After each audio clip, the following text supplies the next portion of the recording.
pleasure really to introduce Chris Bruce, who will talk about the C-star algebra of the adele class space. And he will explain very interesting results about the C-star algebra. It's a joint work with Takuya Takeishi, I think I'm pronouncing it correctly. Okay, Chris, you have the... Thank you very much for the introduction, and thanks to you and the other organizers for the invitation to speak. It's really a great pleasure to speak in this seminar, and thanks, of course, for organizing this as well and keeping it going for so long. I'm going to speak about joint work with Takuya Takeishi on this C-star algebra associated with the adele class space.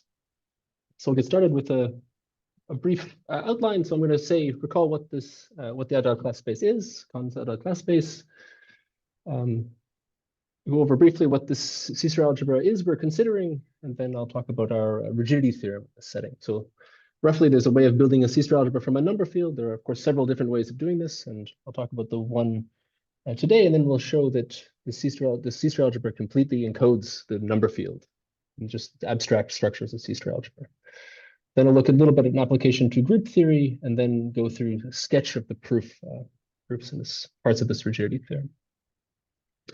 Okay, so at the beginning, we'll start with a bit of basic background, just to set some notations. We're all on the same page. Where a number field is a finite field extension of Q, just a field containing of characteristic 0 of finite degree over its characteristic subfield. And the ring of integers is this set of elements that are zeros of some monic integral polynomials, right? And these are of course basic objects of study in algebraic number theory. They've been studied for well over a century.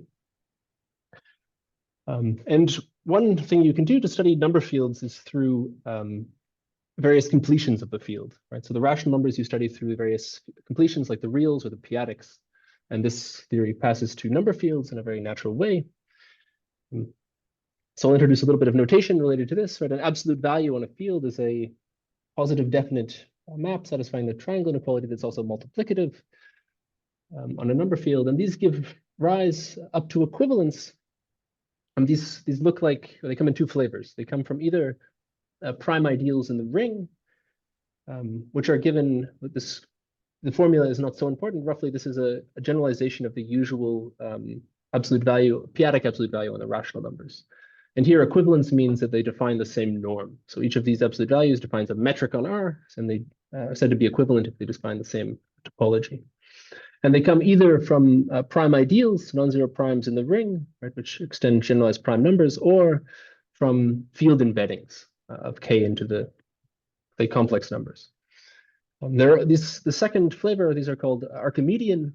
Well, these equivalence classes are called Archimedean places, and there's only finitely many corresponding to the degree of the extension, essentially. And in this, but of course, there are infinitely many distinct p-adic absolute values here. Right, and this very basic example, again, is that if you take the rational numbers, we get the usual absolute value, which the corresponding completion gives us the reals, or we get the usual p-adic absolute values, and the corresponding completions give us the p-adic numbers, field of p-adic numbers. Okay, right, so a place of K is just an equivalence class of these absolute values. Again, where they're equivalent if they define the same topology, and each of these gives a completion of KB. And in the setting when our place comes from a prime, we'll use this OKP to denote the ring of integers in the corresponding completion. In this case, this field is a locally compact, totally disconnected field. So this is, and this completion is actually just the unit ball, if you think of it in terms of a metric space, but it's a compact subring of this locally compact field. Right, and as I said, we can understand this field K through its locally compact completions coming from places. Use tools from harmonic analysis and topology to understand number theoretic aspects, and there's various local to global principles around this. The next gadget, which is standard in number theory, right, is the so-called adele ring, which allows you to package all of this local information together in a very useful way. So this is the ring of finite adeles of K. This number field is a infinite restricted product. This is just the finite adeles here, so it's a product over all of the primes, where you look at the infinite sequences of elements sitting in Kp, these p-adic completion of K, and you require that they're integral, so that they're p-adic integers in this general sense for all but finitely many primes. And this is naturally a locally compact ring. You need to look at this restricted product in order to get a locally compact topology. So there's a very natural way of topologizing this into a locally compact ring. And you can then build the adele ring of K, right, which is this ring of finite adeles. And you just take the product with the infinite, this AK infinity, which I'm letting denote the finite product of the completions coming from Archimedean places. So these come from equivalence classes from embeddings of KV into the complex numbers. So these come in two flavors. They're either embeddings of K into the reals, in which case KV is just the real numbers, or they embed into the complex numbers in a way that does not contain the reals, and these come in complex conjugate pairs. In that case, KV is isomorphic to the complex numbers. So this is a very this is just a finite product here, which is quite easy to understand. So the vector space, say, over R. And this is the adele ring of K, right? So this is, as I said, is a locally compact ring with pointwise operations. And its studies appears in various places in number theory. It's really been used extensively since, let's say, Tate's thesis in 1950, but in many areas. And we're going to be interested in an action of the multiplicative group of K on this ring. Right, so we have a diagonal embedding of our number field into the adele ring. Simply sends an element and views take an element A, and you look at this infinite diagonal embedding where each of these entries is in the corresponding, here I've implicitly taken some sort of ordering on the primes, but it just look at this entry as in the p-adic component corresponding to various completions. And the reason this actually lies in the restricted product is that any element in the field is integral for all but finitely many primes. So this actually makes sense and lands in K times. And through this diagonal embedding, you can let the multiplicative group of the field, which is just the non-zero elements, it acts by multiplication, right, through this diagonal embedding. And this is a very natural sort of dynamical system. It's an action of a discrete countable group on a locally compact space. Abstractly, K times is isomorphic to a finite cyclic group, which is the roots of unity in K times an infinitely generated free abelian group. But there's no canonical description like that. This is just an abstract structure theorem, and it acts on this adele ring. And Kohn defined the adele class space of K more than 25 years ago now as the quotient space, where you take the adele ring and quotient out by this multiplicative action. And this was used in the spectral description of zeros of the zeta function and other things, which I won't get into today. The initial motivation was a new formulation of the Riemann hypothesis using this space. But because we're taking a quotient by the multiplicative group here, this quotient is quite poorly behaved from the point of view of topology. Right, so for instance, there are many points with dense orbits.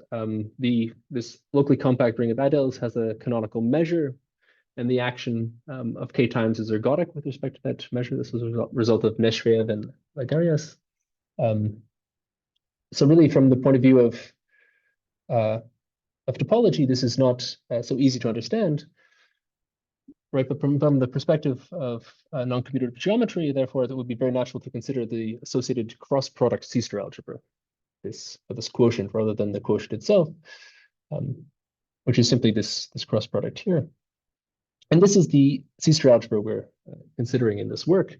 We're considering this one and a related cross-product. Again, I think most of you know this, but I will just very briefly recall, right, this algebra is generated by elements. It's even spanned up to taking a closure. It's spanned by elements that are of the form. You take a C0 function on the adele ring times some element UA, where this UA is a unitary representation of K times in the multiplier algebra of the C-star algebra.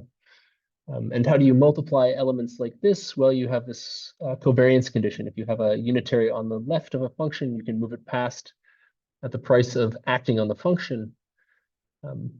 And the action of the function comes from the action of K times on the space. This is a very natural formula, right? It generalizes the semi-direct product for groups in some sense. And there's we have this construction, right, of a number field, of a C-star algebra from a number field. So you can ask sort of a very basic question. You can ask, how much information does this C-star algebra contain? Does it remember any of the number theoretic information? In general, this sort of question for cross products is difficult, and there's not, you can't say a lot in general if you're just looking at construction, the cross product construction from a C-star dynamic or from a group acting on a space, right? In general, cross products don't remember that much information. If the action is topologically free, then and if you additionally keep track of where the C0 functions are inside here, which is a Cartan subalgebra in this case, then we know we can recover the action up to continuous orbit equivalence, which is a notion where you have homeomorphisms between the spaces that preserve orbits, and the orbit cocycles are continuous. But even this is a much weaker notion than conjugacy of the underlying dynamical system. So this is somehow this is a nice result. And these actions we have here are topologically free. So we know if we kept track of this cross product plus the position of the diagonal, then we would have some sort of continuous orbit equivalence information would be contained. But we were interested in the question of what information can we extract directly from this C-star algebra. And I should remark, before we started our project, there are a couple related constructions of C-star algebras from number fields. One is this Boscan type C-star algebra, which is a bit different from this. It's closer to the cross product where you act on the finite adele ring, but it's still a bit different from that as well. But in that setting, there is a complete rigidity result due to Kubota and Takeshi in Kyoto. But that C-star algebra is rather different. In particular, it has a totally disconnected, the commutative part is totally disconnected, and it's a certain type of semigroup cross product. And the reconstruction they have there really relies on some number theoretic results for an underlying semigroup dynamical system, which we don't quite have access to here. But okay, this is the general question. We have a fairly natural construction of a C-star algebra from a number field, and we're trying to recover number theoretic information from this. Okay. And this is the main content. The talk will be focusing around our rigidity theorem in this setting. So if we take two different number fields, K and L, then we showed the following statements are equivalent. The first one is that these C-star algebras associated with the adele class space are isomorphic. No requirement, this isomorphism doesn't have to do anything special in terms of the Cartan subalgebras, it's just an abstract isomorphism of C-star algebras. The second characterization is that these cross products for the action of the multiplicative groups of the fields on the finite adele ring, these C-star algebras are isomorphic. So right, this finite adele ring was where you take the restricted product only over the finite places, or the primes, the places, the completions coming from prime ideals rather than the embeddings. It turns out this algebras in the second part here are naturally quotients of the algebras in the first bit, which is why it's related here. And the third statement is that these the number fields are isomorphic.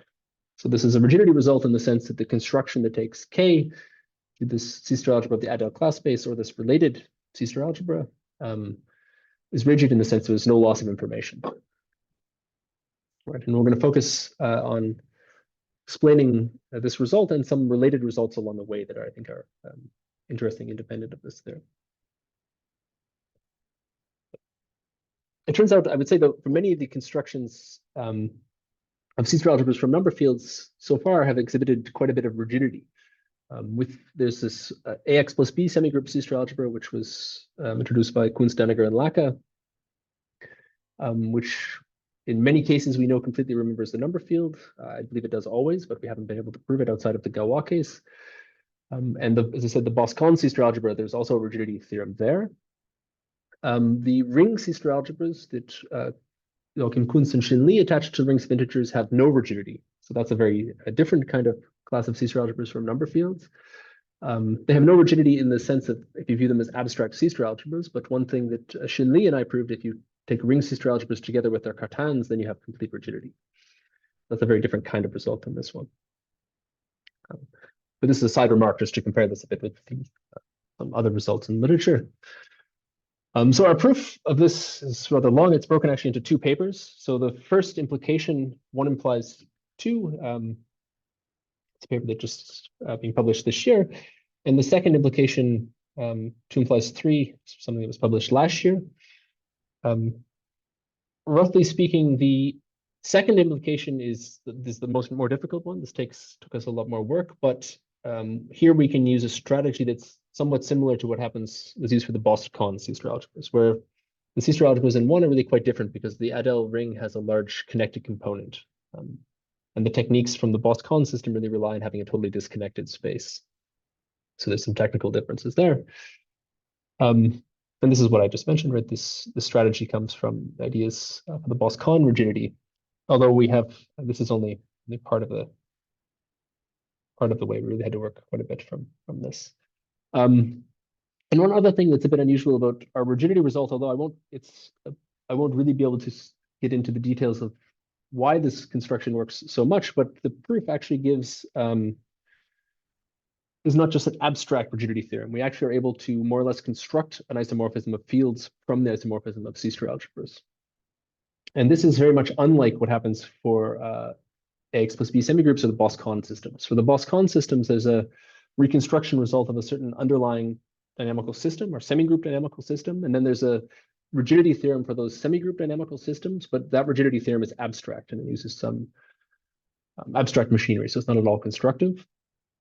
And the results for semigroup C-star algebras from rings of integers, the rigidity results there really go indirectly through zeta functions. They recover information about splittings of primes, which leads to the zeta function of the number field, which is a complete invariant for Galois extension. So that's also indirect. But this proof is a bit more direct in the sense we analyze subquotients of these C-star algebras and quotients and subquotients and K-theoretic invariants. And essentially at the zeroth level of these, we more or less can see the multiplicative group of the field. We recover some homomorphism or isomorphism of multiplicative groups, almost, and then we have to prove that that can be lifted to an isomorphism or extended to an isomorphism of fields.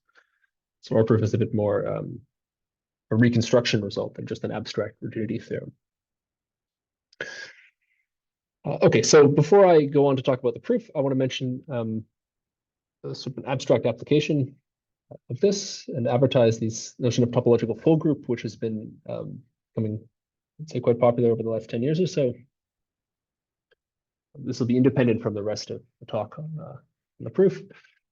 Right, so the groupoid, there's a natural Adele groupoid underlying these C-star algebras for the finite part of the Adele class space. So namely, you can form the transformation groupoid. You let the multiplicative group act on the finite Adeles, and you take this groupoid, which is just the Cartesian product with our natural range and source maps. So this is attached to the action of the finite Adele ring. And there's a canonical isomorphism of the groupoid C-star algebra with our cross product. Right? So this is the cross product not attached to the Adele class space, but sort of this finite part of the Adele class space. And for the application here, it's important that we have a totally disconnected unit space. That's why I'm looking at this finite Adele ring here rather than the infinite one. And what we need to do actually, which is might seem a bit strange at first, is we need to stabilize this groupoid. All right, so you can take the n times n viewed as an Adele groupoid. So this is just an equivalence relation where you identify all natural numbers. You say n is equivalent to m for all n and m. So groupoid with range and source maps is the projection maps, and then the Cartesian product of our GK groupoid with R is called the stabilization. And the reason for this is that if at the C-star level, this corresponds to tensoring with the compact operators, which is our usual notion of stabilizing in the world of C-star algebras. And when you have a groupoid, an Adele groupoid with a totally disconnected unit space, you can build this so-called topological full group. I'm going to go briefly through the construction here, but the details are not so important for the application. Roughly speaking, the groupoids, Adele groupoids encode partial symmetries of the unit space. So the elements look like arrows between points in the unit space, so they encode some sort of local symmetry. These can be extended to bisections, which are elements of the groupoid for which the range and source maps are injective.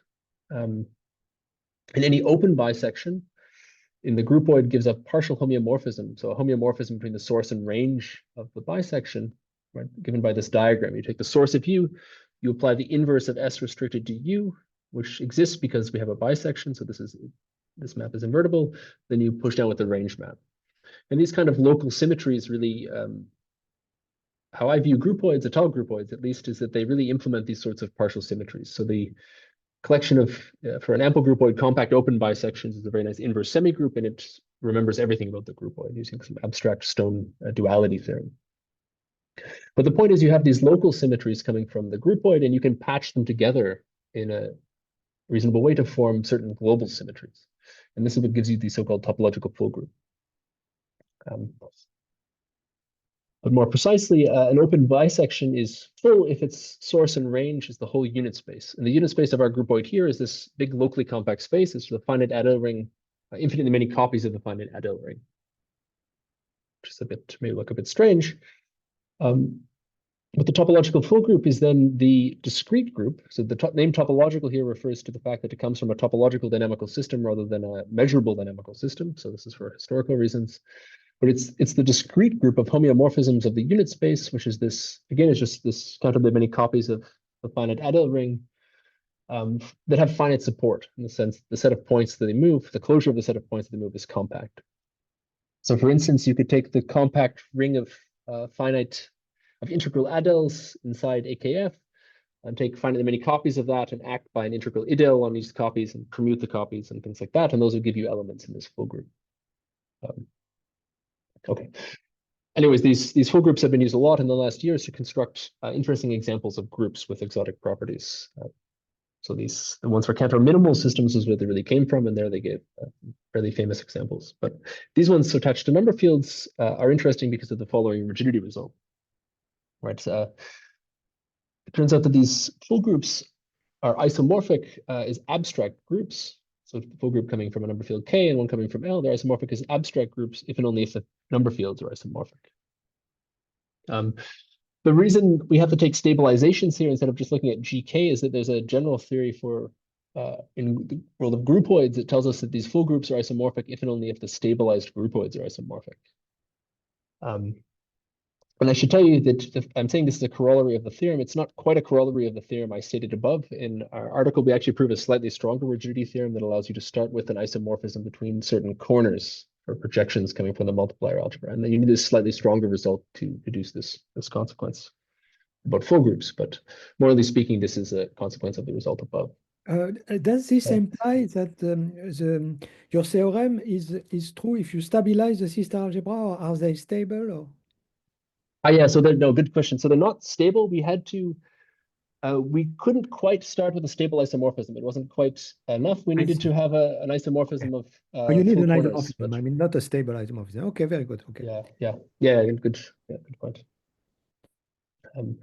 But actually, in this theorem, we could have taken, instead of taking R here, the equivalence relation on the full equivalence relation on the whole natural numbers, we could have just taken it on a set with at least 3 points. The groupoid result we need is just that the groupoid has, every orbit has at least 3 points.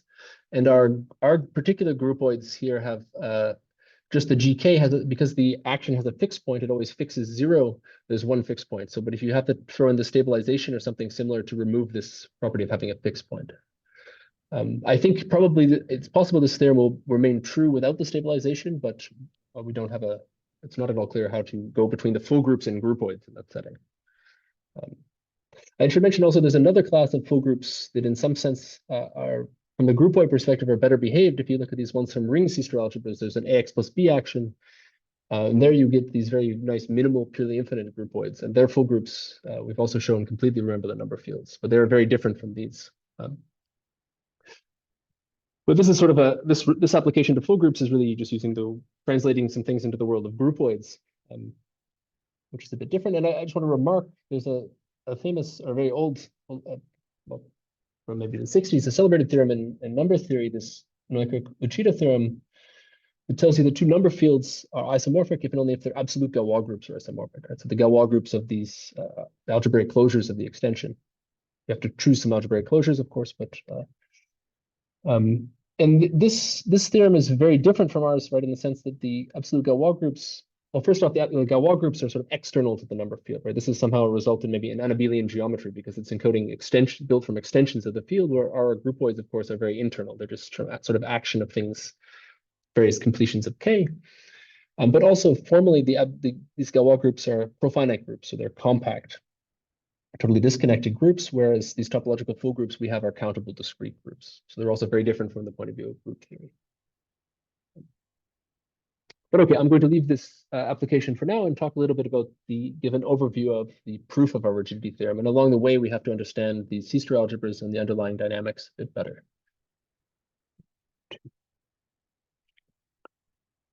So we'll look at the sketch of the first implication. So this is what is the first part? We want to show that if we have an isomorphism from this C-star algebras for the full adele ring, that we can deduce an isomorphism between the C-star algebras for the finite adele ring.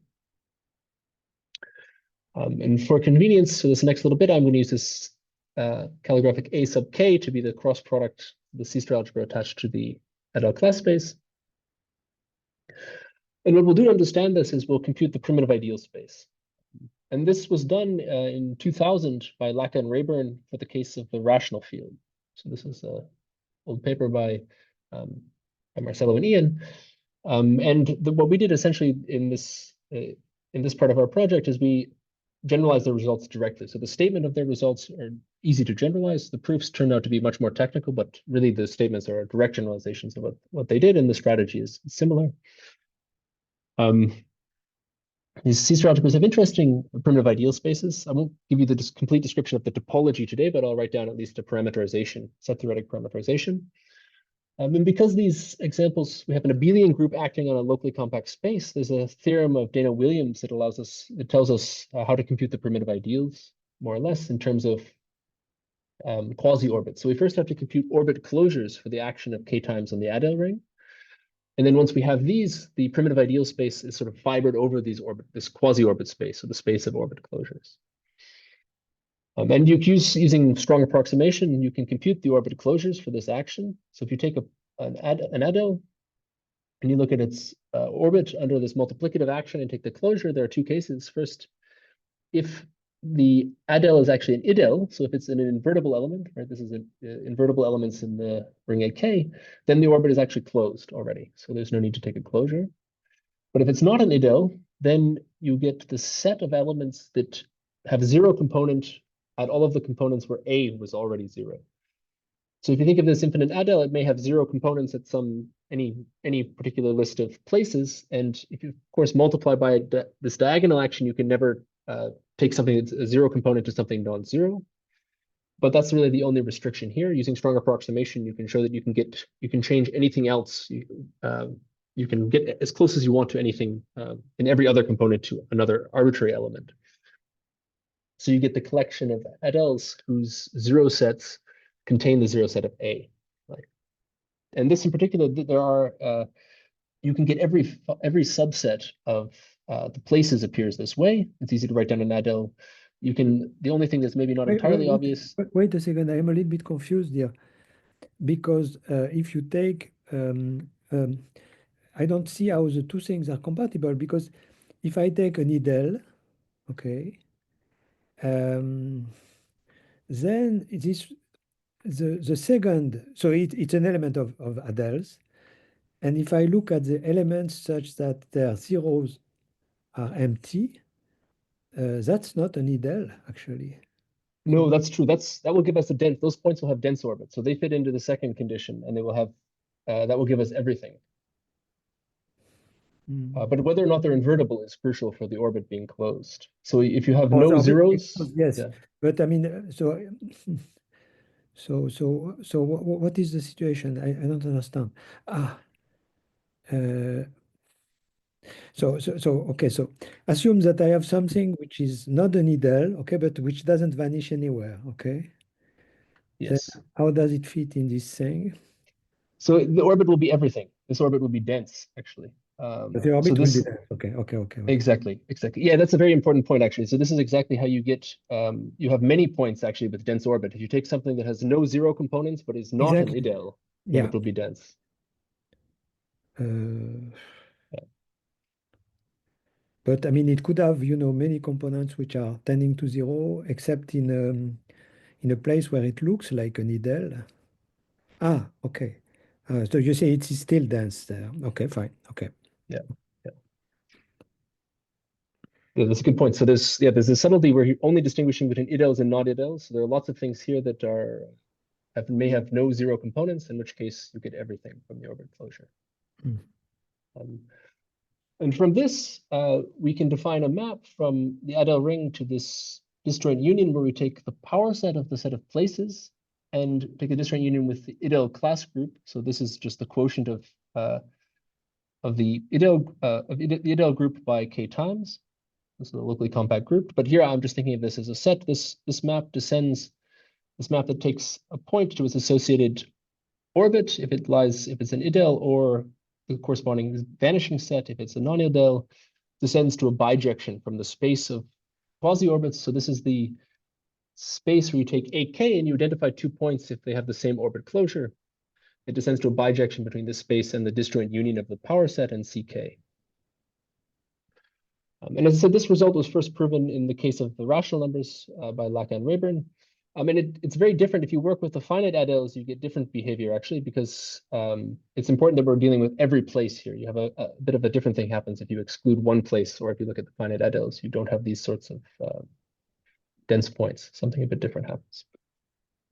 But okay, to use Williams, Daniel Williams has this general machine for understanding primitive ideal spaces of these cross products where you have an abelian group acting. And essentially, you have to look at, I'm not going to say what the topology is here, it's a bit complicated, but the idea is it gives us a set theoretic decomposition of the primitive ideal space where you take this disjoint union from the previous slide where you have CK and then the power set of the places, and at the set corresponding to the whole set of places, which corresponds to the point 0 in the adele ring, you have the dual group of the stabilizer of 0, which is the multiplicative group of the field. So this is the compact group. Abstractly, it's finitely many copies of an infinite torus. And then you have this disjoint union, this thing piece coming from adeles, and then this power set of this set of places. But really, this compact group here is glued on to the sigma k, the whole set of places. And we need to know a little bit about the topology of this power set, and the relevant topology in this setting is the power cofinite topology, which is, if you think of this as the product of 0, 1 to the sigma k, you give 0, 1 the topology where 0 is open, and that's all. So you take 0 is open, and then of course the empty set and the whole space are open. So this is a non-Hausdorff set. Its basic open sets are indexed by finite sets of places, and you look at all of the subsets that do not intersect some finite set, and that gives you a basic open set in the power cofinite topology. And the point is this, with this power cofinite topology, using the above description, you can show that there's an open continuous surjection from the primitive ideal space onto this power set. And this is very similar to what happens actually for the Boscan type C-star algebras as well, and even the X plus B C-star algebras, although there you have the set of primes instead of the set of places. And then when you're in this situation, this means our algebra is a C-star algebra over this power set. So there's a general theory that allows us to gives us a map from, for instance, the lattices of open sets in this power set into the lattice of open sets of the primitive ideal space, and so on. And there's a whole theory of ways of building subquotients from this as well. In particular, we're going to get certain subquotients corresponding to finite subsets of places, which we'll use in a moment. So if we take the set of infinite places, so then coming from the field embeddings of K, then the associated primitive ideal is precisely the cross product for the functions that vanish on the finite adeles, so that the quotient of our C-star algebra by this ideal is the functions on the finite adele ring cross product with the action of k times. So this is the C-star algebra appearing in the second part of our theorem, right? This is the corresponding to the finite part of the adele class space, if you will. So this appears very naturally as a quotient of our C-star algebra attached to this particular primitive ideal. And what we need to do now is, if we suppose we have an isomorphism through different number fields and an isomorphism between these AK and AL, right? We want to show that it descends to an isomorphism on this quotient. So we're going to show that at least up to a minor adjustment, it's going to map this ideal onto the corresponding ideal in AL. So this is the strategy for going from an isomorphism of the C-star algebra of the adele class space to the associated one for the finite part of the adele class space. And this is a lemma. This is analogous to something that was already established for Boss and Kahn, actually. But the idea is you can show that if you have such an isomorphism of C-star algebras, it induces a bijection between the places This comes from the order theoretic properties of the power set, a bijection between the places which the following diagram commutes. At the top, you just have the homeomorphism of primitive ideal spaces induced from alpha. You have these canonical maps that give us the structure of C-star algebras over the power sets of places. And in the bottom, you have a homeomorphism of the power sets, which is induced from this bijection. So this is the first sort of structural result is this abstract isomorphism gives us, of course, a homeomorphism of primitive ideals, but it's really compatible with a certain, there is a unique bijection between these power sets of places for which this is compatible. And this takes a little bit of work to show, but this is the first step in relating, connecting. What we need to show is that sigma maps the set of infinite places to the set of infinite places. Then our consequence up here will follow. And how do we do that? There's actually a couple of ways, right? So this is what I just said, right? We need to show that this theta preserves the Archimedean places, and thus alpha will preserve this particular primitive ideal and descend to an isomorphism. To do this there's technical reasons we actually have to work with a version of the C-star algebra without roots of unity. And the reason is at the level of certain subquotients, K-theory doesn't see the roots of unity. And this is a bit of a technical problem, but it was really, took us some time to overcome. We'll explain a bit more about why this appears in the second part of the proof. But this is the same as the C-star algebra of the adele class space, except I've taken the ring of adels, quotiented out by the roots of finite cyclic group of roots of unity. And the acting group is the same thing, where you take this quotient out by the torsion subgroup, which is the same as the roots of unity. And we can use this theory of C-star algebras over spaces in the following way. Each place of K gives us two extensions. One for this auxiliary C-star algebra, which I'll mostly ignore for the time being, but one also for the C-star algebra of the adele class space. And it's a very natural extension. On the right hand, in the middle, you just take the action of K times on the completion attached to the place. And then you have an evaluation at zero map, which gives you a map to the C-star algebra of the isotropy group, which is just this K times. And the kernel is this cross product for the action on the non-zero elements in this field. So this is a very natural extension. And here you have the same one where you quotiented out by the roots of unity everywhere. And the point is actually these extensions are actually intrinsic to the C-star algebra because of this. We have this structure of being C-star algebra over the power set. So an isomorphism of C-star algebras will induce isomorphisms of these extensions, which is what this is not entirely obvious, but it follows from the lemma above and a bit of extra work. So what I'm going to give the very rough outline for how the following result, the following characterization of places. And the statement is that this bijection theta, we wrote down that that a place is real if and only if its image is real, complex if and only if the image is complex, and finite if and only if its image is finite. So this theta really preserves not only infinite places, but actually real and complex places. So it distinguishes them. And this in particular will show that alpha descends to the desired isomorphism between the finite parts of this C-star algebra of the adele class space. So very briefly, how does this go? The isomorphism alpha actually induces isomorphisms of these extensions. So I've written this shorthand notation for C-star algebra over the spaces, but here this is the cross product for the action on K times on KV. This is the group C-star algebra of K star. And this is the corresponding cross product where we remove 0 from KV. And the point is this 0th level. So this is the C-star algebra coming from the empty set of places is a direct sum of copies of this gamma K, which is K times mod mu K. So this comes from the fact that abstractly, the multiplicative group of the field is just a direct sum of its quotient by mu K times. So there's no canonical splitting, but it has an abstract splitting. And what you can do is after adjusting by a particular element of the dual action for the action of the dual group of L times on AL, we can show that alpha actually induces an isomorphism between C star of gamma K and C star of gamma L. So initially the 0th level is this direct sum of these, but you can adjust by the appropriate character to map, alpha will induce some sort of isomorphism of this direct sum, and you can adjust so that it matches up the one with the identity character on one side with the identity character on the other. So you get a canonical isomorphism of these C star algebras. And further, you can prove that you get an isomorphism of the K-theory groups for these extensions, but now you don't have the extensions from A, you really get the K-theory of these extensions for the algebra without roots of unity. And this is because at this level, these algebras don't, this K-theory is the same as this associated K-theory for the C-star algebra with roots of unity. It turns out there's no distinction at the level of K-theoretic invariance. And there's an additional compatibility result here, which we need, is that this isomorphism at the level of the zeroth level at these gamma K and gamma L C-star algebras, the induced mapping K-theory is compatible with the boundary maps coming from the extensions above. So each place gives us a short exact sequence, and the corresponding boundary maps in K-theory are compatible with these isomorphisms.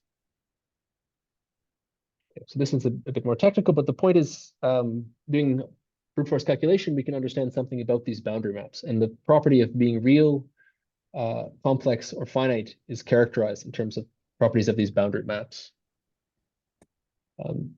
So precisely, it's bijective if and only if it is real, surjective but not injective but not surjective if it's complex, and not injective if it's finite. So this comes from some concrete calculations, understanding what these C-star algebras look like, and some formulas for these boundary maps.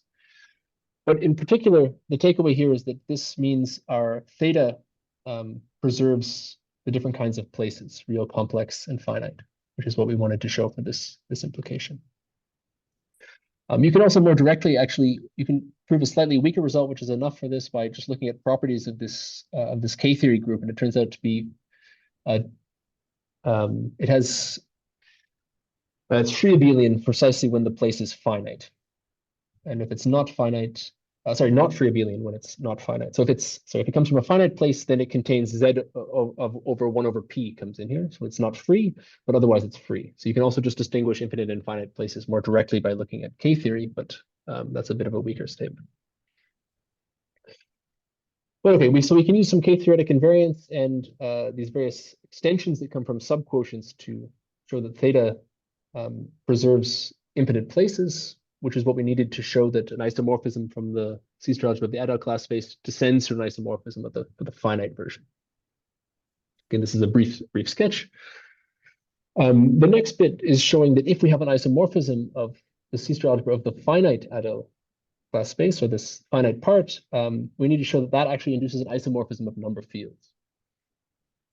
So apologies for this notation, but I'm using this fracture AK to denote this cross product, just so it's a bit shorter for the next pages. And similarly to what we had above, you can compute the quasi-orbits for this action of K times on AK, and in this case, it ends up being just the power set of the primes with the power cofinite topology. That's the quasi-orbit space. So this has the primitive ideal space of this has surjects onto this power set, and this gives us a bunch of subquotients coming from, for instance, finite subsets of pk, which I'll write down explicitly. At the zeroth level, we just have functions, the group C-star algebra of the multiplicative group. And the finite level, we get these cross products. So if you take a finite product of these unit groups in these local fields, and let k times act on it. So these are finite, these are subquotients of the C-star algebra attached to finite places, or finite sets of primes. And again, for this reason, I haven't gone into detail. We have to work with this auxiliary C-star algebra, which is the same as AK, but where you quotient out by the roots of unity everywhere. And this is just for technical reasons. At the level of these subquotients, K-theory doesn't see whether or not you quotient out by mu k. There's an embedding of the corresponding set. There's analogous subquotients where you quotient it out by roots of unity, and a canonical map that ends up having its image ends up being a full corner, so it induces an isomorphism in K-theory, but not at the zeroth level. The zeroth level, this is not true. Okay, I have 5 minutes left, so let me go through just a very quick idea of how we show this isomorphism. So we start with an isomorphism of these finite, the C-star algebras from the finite part of the adele ring. As before, similar to before, it gives us a bijection from the sets of primes of K to the primes of L. And after adjusting by an element of the dual group on one side, we can show that this isomorphism induces isomorphisms at the level of C-star algebras between these C-star algebras of these K star mod mu K and L star mod L mu L. So these multiplicative groups mod roots of unity. And moreover, it induces isomorphisms for the higher higher level subquotients, we don't get an isomorphism of C-star algebras, but only of ordered isomorphism of K theory, K groups higher up that is compatible with these theta maps.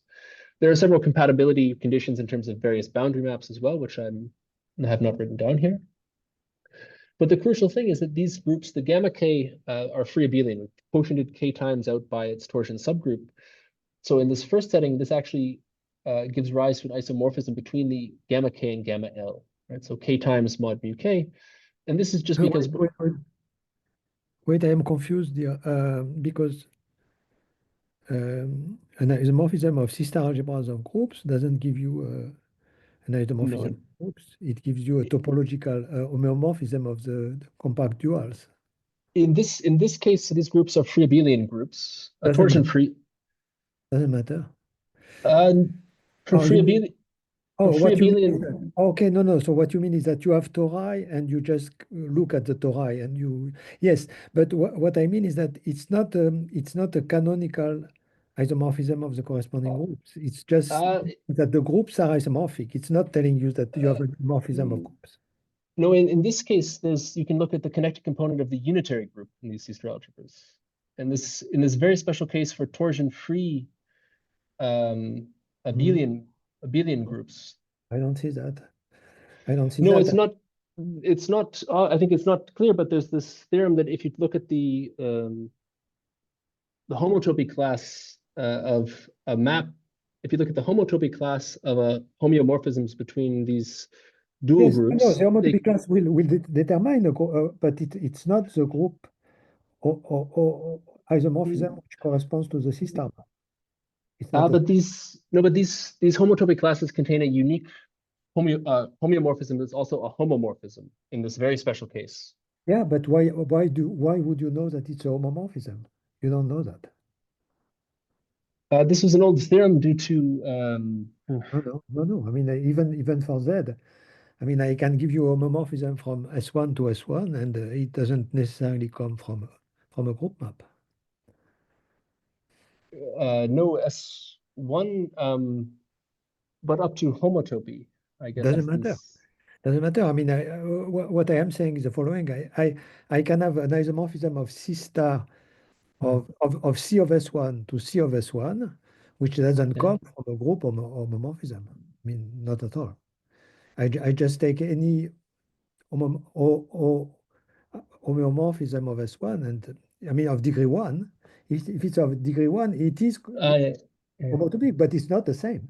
It Yeah. Okay, I see. I think yeah. That's but if okay, so this map you're okay. I think I see. Sorry, this map is not. This map is the induced map. If we look at the unitary group here, mod the connected component. So this map induces an isomorphism of unitary groups of the C-star algebra, which preserves the connected component, and these quotients are identified with gamma k. So maybe this is a slightly different statement than what I said.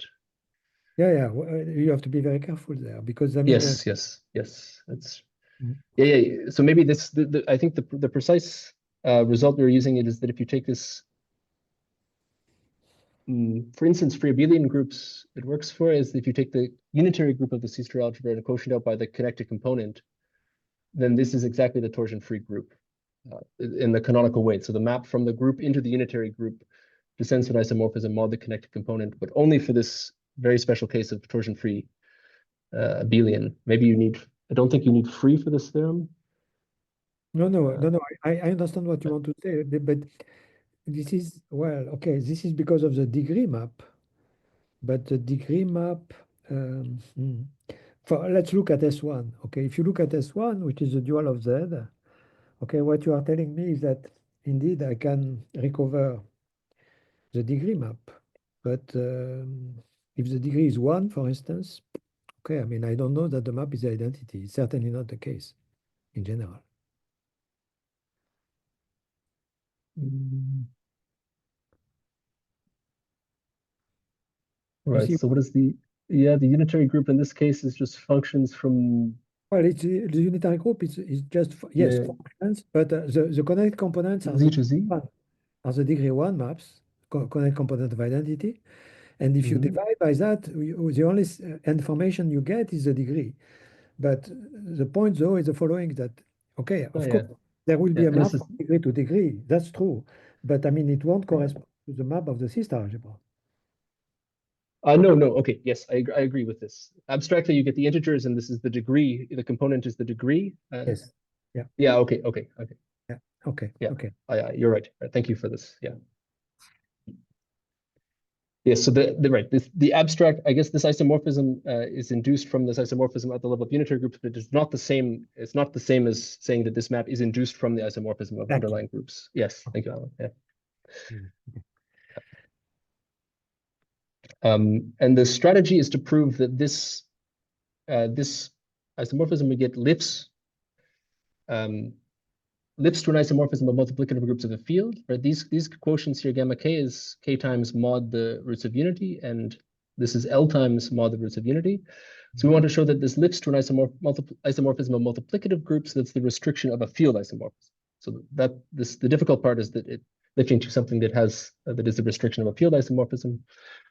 And this is where we modify a result from algebraic number theory due to Hoshi, which I'll now briefly recall. I'm going to use a slightly non-standard notation for the localization of the ring at P. So you just take the ring of integers and invert everything outside P.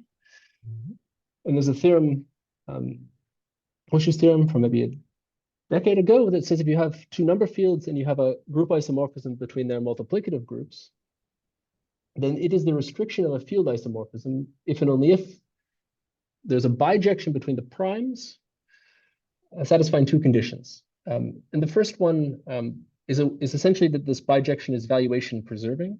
It's not quite that, it's a weaker condition. You really only need to be preserve a particular valuation up to a scalar, but in our setting, valuation preserving is sufficient.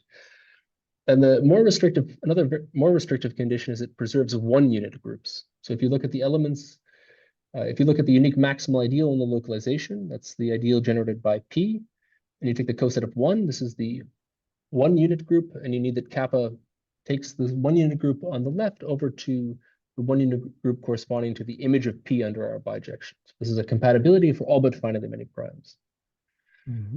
So this proof uses the Shabbatov density theorem several times, and it's a bit involved. This is a statement of purely number theoretic statement, which I think is actually quite nice. It's actually a bit, Hoshi has a slightly more general statement. You can start with a homomorphism satisfying a few properties. You don't need to have an isomorphism. You can say when it comes from of course, if you know it comes from a field isomorphism, then it has to be injective, but you can prove something a bit stronger. And very roughly what we do, right, we get some sort of isomorphism of these gamma k groups, which is these multiplicative groups up to roots of unity. So we establish maybe a semi-local version of Hoshi's theorem in the sense that we start with an isomorphism modded out by roots of unity, but in the compatibility conditions, we need isomorphisms also between systems attached to products of these local fields. We have a much weaker condition. I haven't stated it because it's a bit technical. We have a slightly stronger assumption. We can't, it doesn't make sense for us to ask for one unit preservation, but we need to ask for preservations of certain finite products of local fields up to size 3. So we establish an analog of Hoshi's theorem essentially that works mod mu k. The conditions we have to check are a bit more complicated and less nice. Or I mean, our theorem is very specialized to the situation we're in. And at that stage, you can verify the conditions by using some techniques that are very similar to what was used for the Bos-Kohn system at that point. These techniques were developed by Bora and Takeshi and related to a certain reconstruction for profinite actions at these at the slightly higher levels where you come from these sorts of subquotients on roots of unity. This was Hoshi's theorem. Okay, so this is a very brief idea of this. I think I'm out of time, so maybe I'll just mention very briefly a couple of questions. One thing with these topological full groups, you could ask if these full groups, the topological full group of the groupoid without the stabilization, if these are isomorphic, are the number fields isomorphic? This is sort of a technical question about the group, whether these full groups remember the groupoid.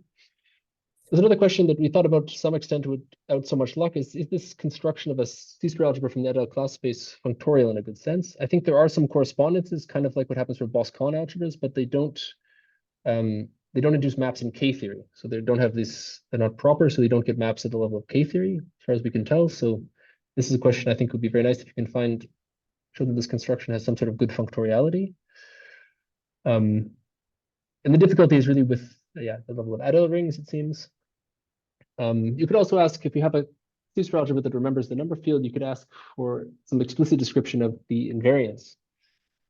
And we did this actually, so we have a description of the ideal class group in terms of some k-theoretic invariance, which is a bit technical to write down, but it exists. And we also have a statement of in terms of the Galois group of the number field, in terms of the automorphism groups up to a certain kind of homotopy.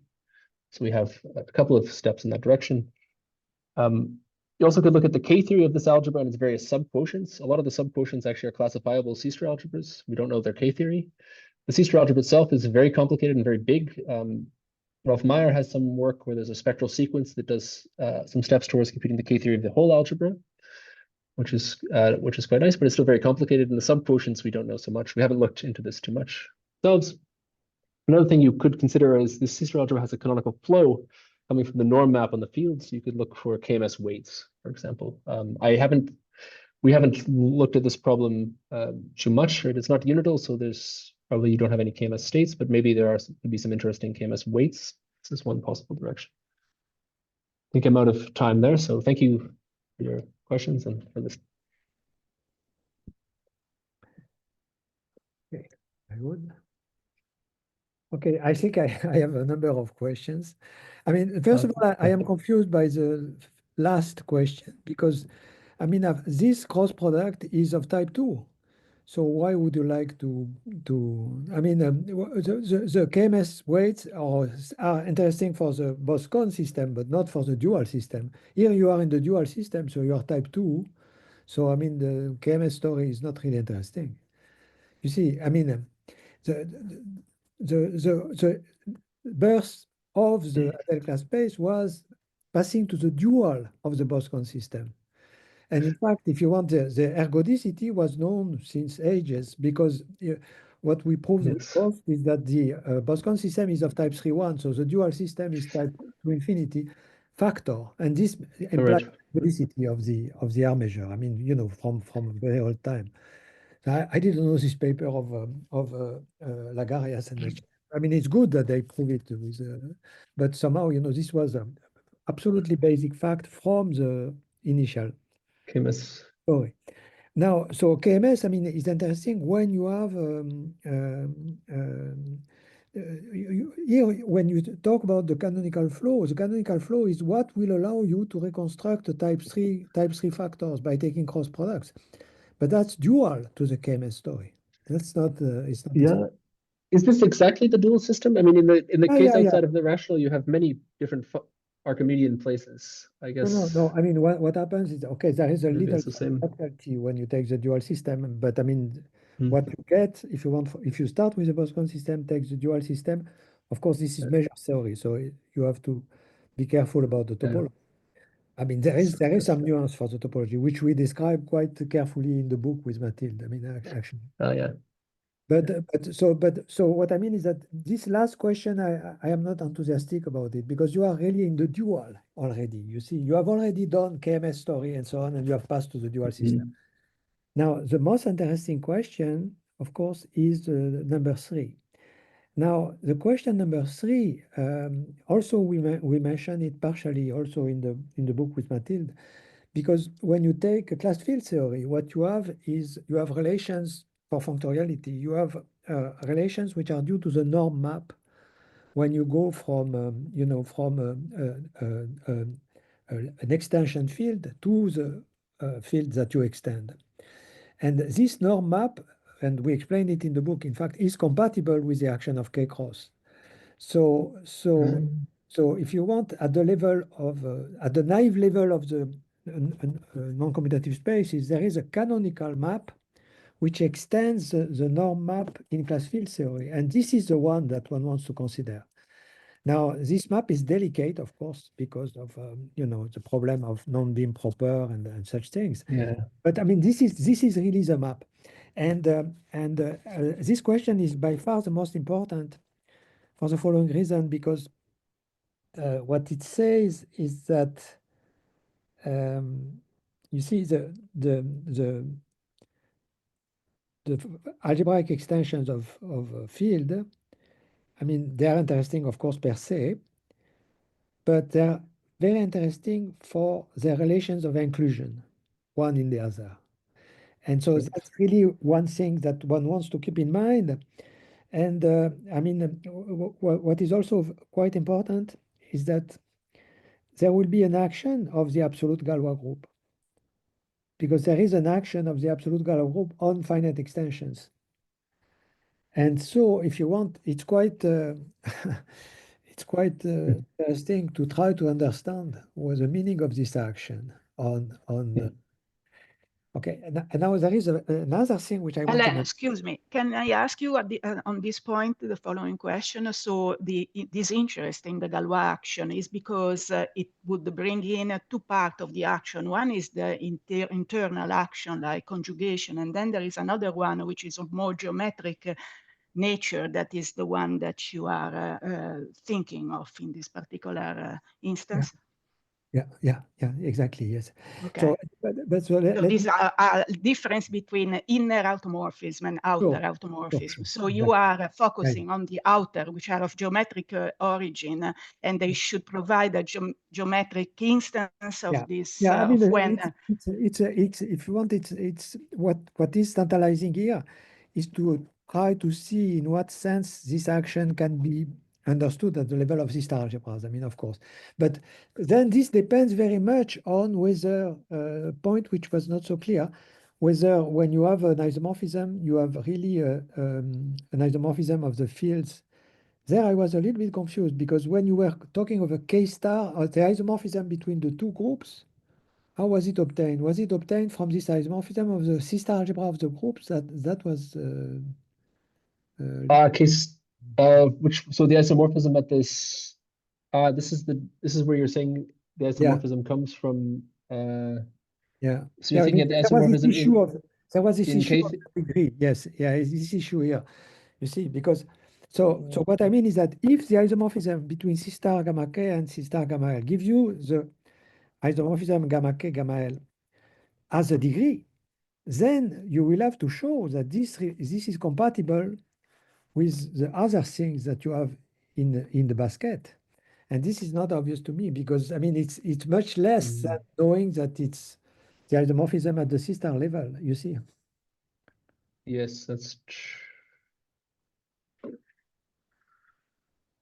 yeah, that's I have to tell you that I am a professional warrior, so you know. yeah. No, it's good. But, Yeah. but here it's something which worries me a bit. I don't know. I mean, Yeah, this comes but it comes from this unitary from the isomorphism induced on the unitary group. But this is a bit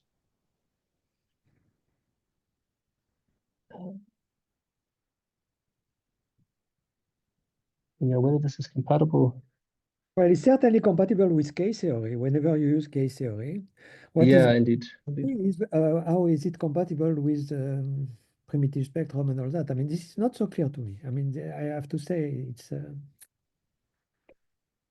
No, yeah, that's right. Compatible with the I mean, I guess these maps essentially we get a bunch of isomorphisms at the C-star level between actual subquotients of the C-star algebra. So there's That's an fine. analog This is fine. this.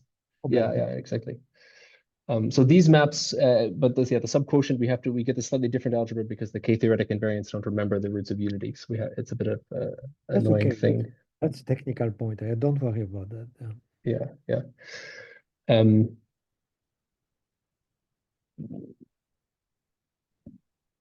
so your question is whether this map is compatible with.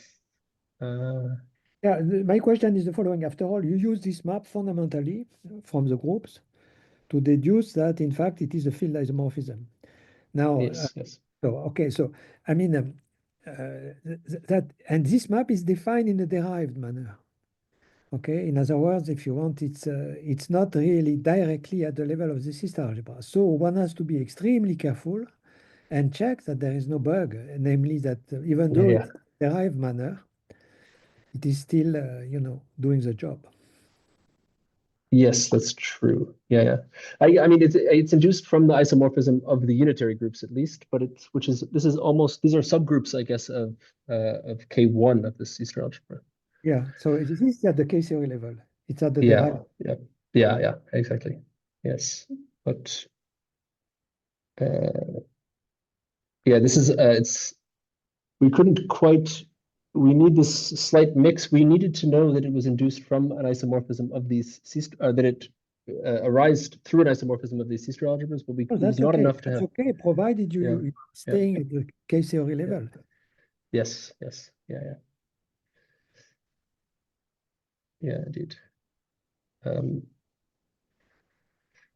Yeah, at the K-theory level, so we managed using these isomorphisms here. The strategy uses this technique from the reconstruction result from Boston-Kahn to reconstruct isomorphisms between certain dynamical systems underlying these subquotients. Mhm.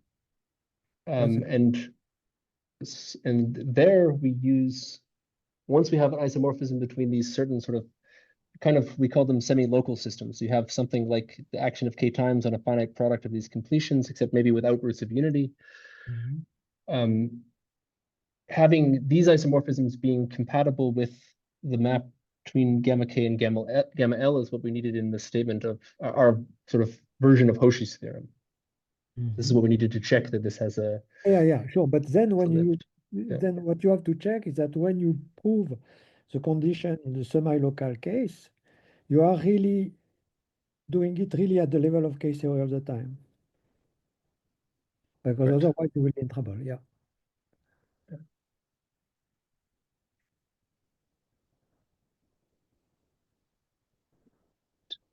And that's one question.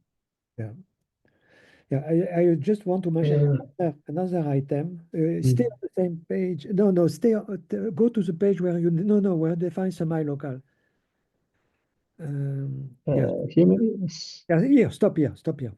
You see, because what we did with Katya in the latest paper, what we did so imagine that in the second formula, the formula where you have UKF C0, okay.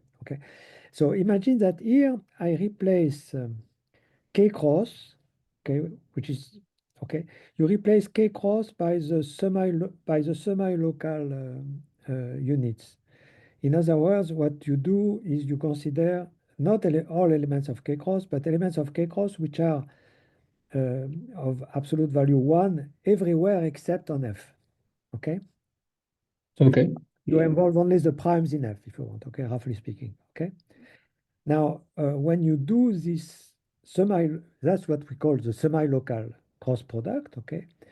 And so what we have done in the paper with Katya, we have shown, not at the level of C-star algebra, at the level of algebras, but it's probably working at the level of the C-star algebra as well, that we obtain in this way, in the case of Q, a sheaf of C-star algebras over spec Z, okay? And that the full C-star algebra, namely the one of the cross product, is in fact the stork at the generic point of spec Z. So, I mean, yes. So the interest there of that you relate directly to the geometry of spec. Exactly. Yeah, exactly. So that's why my comment before. Yeah. And of course, this will work for any global, any global field. Yeah, this is another question I was waiting to ask. I mean, why not in the global field case, this development? I mean, in the function field seems to be more easier attack the whole thing and to get a corresponding results in an abelian type flavor. Yeah. Okay, but so in fact, if you want the relevance there, for instance, okay, what we noticed in the work with Katya is that many people would think that it's a bad sign that adeles are dense in adeles, okay, because of course they're not the same. On the other hand, this is exactly reflecting the density of the generic point in the spec. You see, so we try to explain that in the paper, but so you will. But I mean, this is extremely important. This is extremely important in this setup because what it says is that it's by no means, if you want, and all the spectral realization and all that are in fact relative statements. Namely, they are statements which are relative to a pair. So there is the adele class space, and in the adele class space, there is a kind of generic point which is coming from the adele classes. And all statements why it's an absorption spectrum and all that, it's because it's related to the pair. And this pair, it turns out that when you work with the et al. Theory of Grothendieck, you find out that the whole story is based on the pair formed by the spectrum of the integers and the generic point. So you keep track of this. To Yeah. keep track of this. So I mean, this is, if you want, as a general philosophy, it's a big it's a big input because it really tells you that the adele class space and all that. In fact, it is, if you want, well, this is what we do with Katia, but it is the class field theory counterpart of the geometry. You see, the ideal class group is the class field theory counterpart of the Galois theory. But the adele class space is the class field theory counterpart of the geometry. And that's a huge, huge, huge complement of class field theory. Class field theory has been confined to Galois groups. Here we are dealing with geometry. So, I mean, I think, of course, this is perfectly with what you do. But okay, I mean, you know, I think to extend it to arbitrary algebraic number fields, and as Katia was saying also, to, of course, to function fields, is very important. But to me, still, the main question is the functoriality. I mean, and let me tell you why this question is important. I remember when I did my paper, by the way, my paper, I mean, the adele class space, I defined in the contrandu note in 96. Oh, okay, yes. Yeah, Even earlier, sorry, yeah.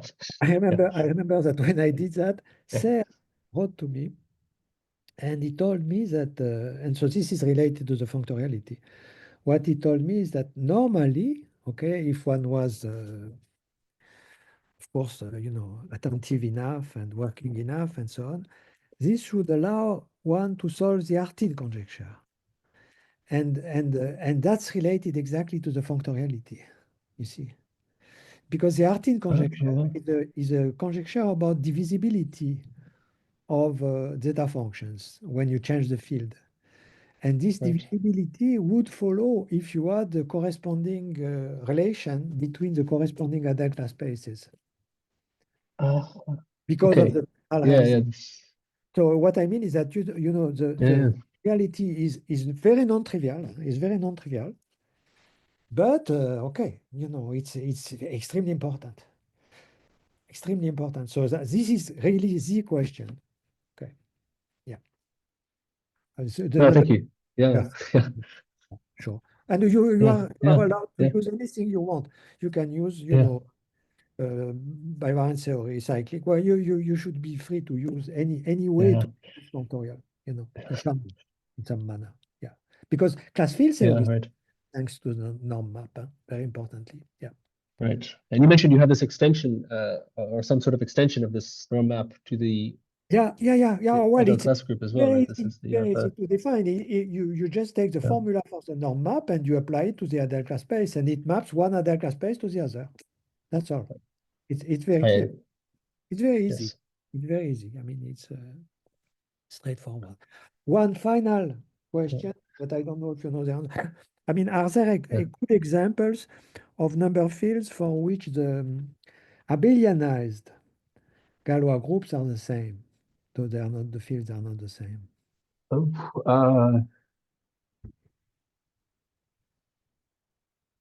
Yeah, I don't know. I think I have seen some work on this, but I don't have any examples at hand.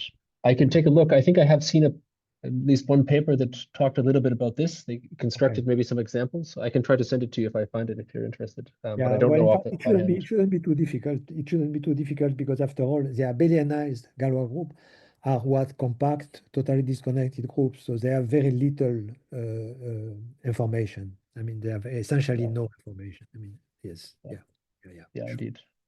Yeah, so I think there's some. Yeah, exactly. Not so much. That should be relatively easy. Yeah, sure. Okay. Probably happens quite a lot. But yeah. I don't know exactly what information about the field these things remember, but it's probably not so much. Yeah. Okay. Very good. Okay. Yeah. Okay, so any other question?